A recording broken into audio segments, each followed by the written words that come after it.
তারপরেও যেটা বলবো যে ছবিটা আমাকে এত ইমোশনালি কানেক্ট করেছে, কিন্তু আমার মনে হয় প্রত্যেকটা দর্শককে সেভাবে করবে।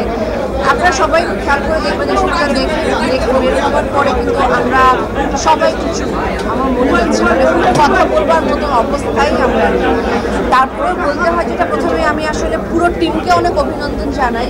বের হওয়ার সময় আমরা ঘোরাঘুরি করে বের হলাম, কিন্তু আসলে লাস্টে যাদের নামগুলো দেখলাম আমি সবসময় দিতে চাই বা তাদের কথা আমি সবচেয়ে বেশি বলতে চাই যে যারা এই ছবিটি বানিয়েছে, এত ভালো একটা ছবি বানাবার পেছনে যারা ছিল। আর তারপর ডিরেক্টর সংঘ সে অসাধারণভাবে মানে বুনট করেছে গল্পটা, ছবিটা। কিন্তু আমার কাছে মনে হচ্ছে যে এই ডিরেক্টর বারবার তার চরিত্রগুলোকে একটু বেশি বিপদে ফেলতে ভালোবাসে। এটা বোধহয় ডিরেক্টরের, আমার মনে হচ্ছে এটা ডিরেক্টরের স্ট্র্যাটেজিটা বেছে নিয়েছে। এবং যার যে আমার পাশে দাঁড়িয়ে আছে, মানে আমি ওর অভিনয়ের ভক্ত, আমি কিন্তু ওর অভিনয় সবসময় দেখি, মানে আমার খুব কম দেখা হয় কিন্তু তারপরেও আমি যা দেখি ওর অভিনয়গুলো আমি দেখি, কারণ আমি ওর গ্রোথটা প্রথম থেকে খুব খেয়াল করছিলাম। এবং আমার কাছে মনে হচ্ছে অনেকে বলেছে যে ওর আরও আগে কাজ করা উচিত ছিল, ওর আরও আগে ছবি করা উচিত ছিল, মেজাবিনের কথা বলছি। কিন্তু ও এমন একটা পরিপক্ক সময়ে এসে অভিনয়টা করেছে এবং এমন একটা ছবি দিয়ে আমার মনে হয় মানুষ হিসেবেও একটা মানে একটা জার্নির প্রয়োজন আছে এবং সেই জার্নিটাও কমপ্লিট করেছে। সেই জন্য এরকম ছবিতেও এরকম ভালো অভিনয় করতে পেরেছে।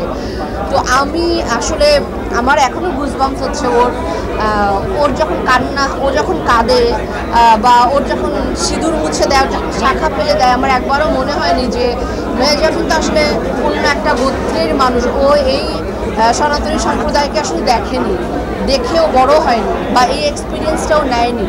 কিন্তু একজন অভিনেতার আসলে সবচেয়ে বড় জায়গা বোধহয় এটাই। আর শেষে আসলে কিছু বলবার নেই, তবে শেষে যেই মেসেজটা আছে আসলে সেটা সবচেয়ে বড় মেসেজ আমার মনে হয়।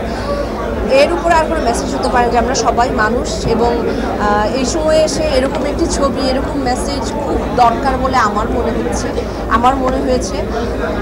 ডিরেক্টরদেরকে অসম্ভব ধন্যবাদ এরকম একটা সুন্দর একটা ছবি উপহার দেওয়ার জন্য এবং আমার মানে যারা প্রোডাকশনটা করেছে তাদেরকে ধন্যবাদ। এবং সবচেয়ে বেশি ধন্যবাদ দিচ্ছি আমি এই ছবির প্রত্যেকটি মানে অভিনয় শিল্পী যারা আছেন, অসাধারণ অভিনয় করছে। রিজভি, মেহজাবিনের কথা তো আলাদা করে বলবো, ওটা আমি বলছি পরে, কিন্তু রিজভি থেকে শুরু করে সমস্ত চরিত্র, হ্যাঁ সম্রাট, সবাই মানে বিশেষ করে ওর নাম সম্রাট না, সম্রাটকে আমার এত বিলিভেবল লেগেছে। এটা আসলে খুব ভালো একটা স্ক্রিপ্ট না হলে, চিত্রনাট্য না হলে এটা সম্ভব হয় না সবার এত এনগ্রসড অভিনয় করা। ছবিটা অসম্ভব এনগ্রসিং। এবং আমি যতক্ষণ সিটে বসেছিলাম আমি দর্শক হয়ে দেখেছি এবং আমার কাছে মনে হচ্ছিল যে এরপর কী হবে। আমি কিন্তু চোখ ব্লিঙ্ক করতে পারছিলাম না। আমাকে পাশে পপকর্ন দেওয়ার জন্য বলছিল যে পপকর্ন এনে দিব। আমার মনে হচ্ছে না, এই ছবি আমি পপকর্ন খেতে খেতে দেখতে পারবো না, আসলে দেখা যাবে না।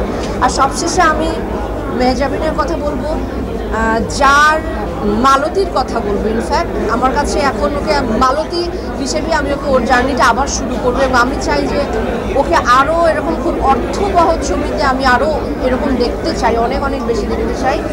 কারণ ও যা এক্সপিরিয়েন্স, আমি বারবার এটাই বলছিলাম যে ও কবে এত পরিপক্ক একজন অভিনেতা হয়ে দাঁড়িয়েছে আমি নিজেও বুঝতে পারিনি। কিন্তু আমি ওর গ্রোথটা আমি সবসময় খেয়াল করতাম। অসাধারণ করেছে এবং আমি ওর তো একটা ফ্যান ফলোয়ার্স আছে। এছাড়া আমি বাংলা ছবির যত দর্শক সবাইকে বলবো আপনারা হলে এসে ছবিটি দেখেন, আপনারা এনজয় করবেন, আপনারা এন্টারটেইনও হবেন। কারণ দুঃখ, কষ্ট, আনন্দ সব কিছু দিয়ে কিন্তু এন্টারটেইন হওয়া যায়। আমি বাংলা ছবি সবাই দর্শকদেরকে বলবো যে আপনারা হলে এসে ছবিটি দেখবেন, সেটা আমি বলবো। মেহজাবিন অসাধারণ।